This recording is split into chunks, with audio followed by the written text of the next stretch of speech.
So it's day 2 of Navratri. ಇವತ್ತು ನಾನು wear ಮಾಡ್ತಾಯಿರೋದು ಬಂದು red short kurta.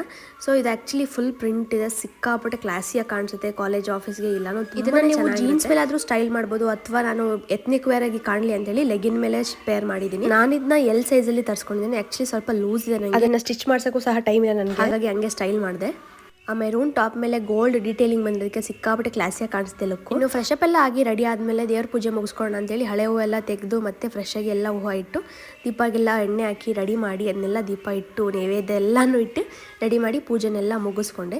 So last ವಿಡಿಯೋದಲ್ಲಿ ಯಾರೋ ಒಬ್ರು ಕೇಳಿದ್ರು ನಂಗೆ ದೇವಸ್ಥಾನಕ್ಕೆ ಹೋಗೋಕ್ಕಾಗಲ್ಲ, ಮನೆಯಲ್ಲೇ ಮಾಡ್ಬೋದು ಅಂತ. ಖಂಡಿತವಾಗ್ಲೂ ಮನೆಯಲ್ಲೇ ಮಾಡ್ಬೋದು. ನಾನು ಲಾಸ್ಟ್ ಇಯರ್ ಎಲ್ಲ ಮನೆಯಲ್ಲೇ ಮಾಡಿದ್ದು, ಎಲ್ಲೂ ಹೋಗ್ತಾ ಇರಲಿಲ್ಲ. ಈ ಇಯರ್ ಇಲ್ಲಿ ಅಮ್ಮ ಮನೇಲಿ ಇದ್ದೀನಿ ಅಂತೇಳಿ ಆನೇಕಲ್ಲಲ್ಲಿ ತುಂಬ ಚೆನ್ನಾಗಿ ಮಾಡ್ತಾರೆ ದಸರಾ. ಅದು ದೇವಿ ಪೂಜೆಗೆ ಬೆಳಗ್ಗೆಯಿಂದನೇ ಅಲಂಕಾರ ಎಲ್ಲ ಸ್ಟಾರ್ಟ್ ಆಗಿ ಎಲ್ಲನೂ ಚೆನ್ನಾಗಿ ಮಾಡ್ತಾರೆ ಅಂತೇಳಿ ದೇವಸ್ಥಾನಕ್ಕೆ ಹೋಗಿ ಪೂಜೆ ಮಾಡ್ಕೊ ಬರ್ತಾ ಇದ್ದೀನಿ ಅಷ್ಟೇ. ಖಂಡಿತವಾಗ್ಲೂ ಮನೆಯಲ್ಲೇ ಮಾಡ್ಬೋದು, ಮನೆಯೇ ಮಂತ್ರಾಲಯ ಅಂತ ಹೇಳಿಲ್ವಾ, ಅದೇ ರೀತಿ ಮನೆಯಲ್ಲೇ ಮಾಡ್ಬೋದು ನೀವು. ಇನ್ನು ಅದಾದ್ಮೇಲೆ ದೇವಸ್ಥಾನಕ್ಕೆ ಹೋಗಿ ದೀಪನೆಲ್ಲ ರೆಡಿ ಮಾಡ್ಕೊಂಡು ದೀಪನೆಲ್ಲ ಹಚ್ಚಿದ್ವಿ. ಇನ್ನು ಇವತ್ತು ದೇವಿಗೆ ಬ್ರಹ್ಮಚಾರಿಣಿ ಅಲಂಕಾರ ಮಾಡಿದ್ರು.